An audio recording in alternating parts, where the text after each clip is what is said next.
কৃত্ৰিম বুদ্ধিমত্তাই নিয়ন্ত্ৰণ কৰিব ভৱিষ্যতৰ পৃথিৱী। মানৱ সমাজক দ্ৰুতগতিত আগুৱাই নিব কৃত্ৰিম বুদ্ধিমত্তাই।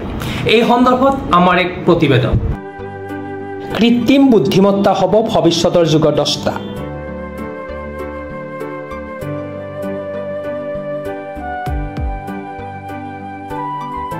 কৃত্ৰিম বুদ্ধিমত্তাই নিয়ন্ত্ৰণ কৰিব ভৱিষ্যতৰ পৃথিৱী।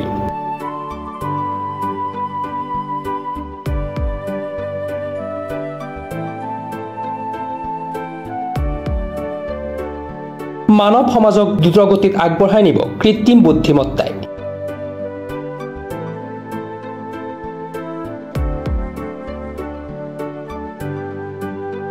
এই কৃত্ৰিম বুদ্ধিমত্তাৰ ওপৰত অধিক গুৰুত্ব দিছে ভাৰত চৰকাৰে।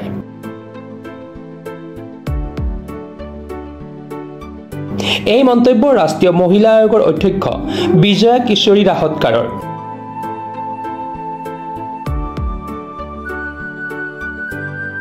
উল্লেখ্য, ভাৰত চৰকাৰৰ ministry of micro small and medium এণ্টাৰপ্ৰাইজেছৰ অন্তৰ্গত আমিনগাঁওস্থিত টল ৰুম এণ্ড ট্ৰেইনিং চেণ্টাৰত আজি দিনজোৰা কাৰ্যসূচীৰে AI machine learning and digital মেনুফেকচাৰিঙৰ ওপৰত উচ্চ পৰ্যায়ৰ এখন কৰ্মশালা অনুষ্ঠিত হয়।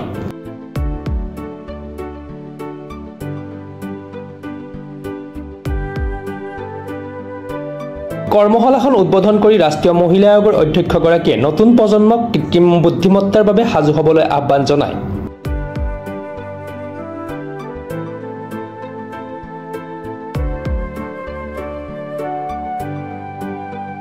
কৰ্মশালাৰ লগত সংগতি ৰাখি অনুষ্ঠিত কৃত্ৰিম বুদ্ধিমত্তাৰ সংপৃক্ত এখন প্ৰদৰ্শনীও প্ৰদৰ্শন কৰে অধ্যক্ষগৰাকীয়ে।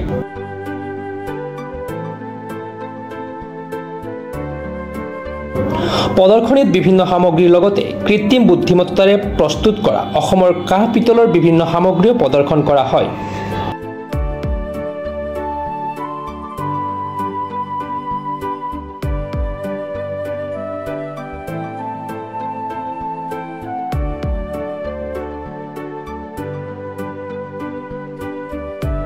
টল ৰুম এণ্ড ট্ৰেইনিং চেণ্টাৰৰ প্ৰকল্প প্ৰবন্ধক জাজদী কেশৰী মহন্তীৰ আদৰণি ভাষণেৰে আৰম্ভ হোৱা অনুষ্ঠানত IIT গুৱাহাটীৰ মেকানিকেল এণ্ড ইঞ্জিনিয়াৰিং বিভাগৰ মুৰব্বী অধ্যাপক শ্যামন্ত M হাজৰিকা উপস্থিত আছিল। आर्टिफिशियल इंटेलिजेंस ये हम सभी के लिए एक वरदान है। इसका हम पॉजिटिव उपयोग करते हैं तो उस उपयोग के साथ साथ हम बहुत आगे बढ़ सकते हैं। इसीलिए आर्टिफिशियल इंटेलिजेंस की जानकारी हम सभी को होनी चाहिए। जिस क्षेत्र में हम काम कर रहे हैं उस क्षेत्र में आर्टिफिशियल इंटेलिजेंस का उपयोग हम कैसे कर सकते हैं, एक बार अगर ये पता होता है तो काम करने में भी सफाई आती है, काम जल्दी हो जाता है और हम बिल्कुल समय के साथ क्या समय के थोड़े से आगे ही हम चल सकते हैं। और जब टेक्नोलॉजी में आर्टिफिशियल इंटेलिजेंस का उपयोग होता है तो फिर काम ज़्यादा अच्छा हो सकता है।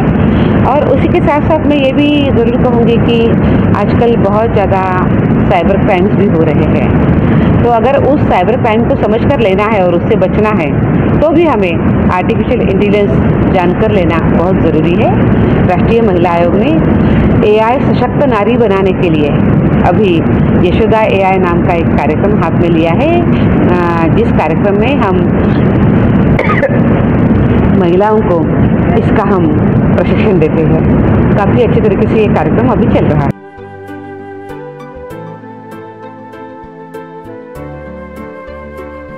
News desk report, Pratah time digital.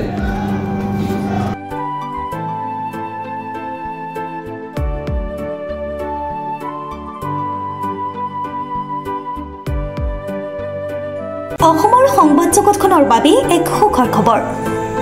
আপোচবিহীন ৰাইজৰ কণ্ঠ সাপ্তাহিক কবচ পুনৰ এবাৰ অসমৰ ৰাইজৰ মাজলৈ।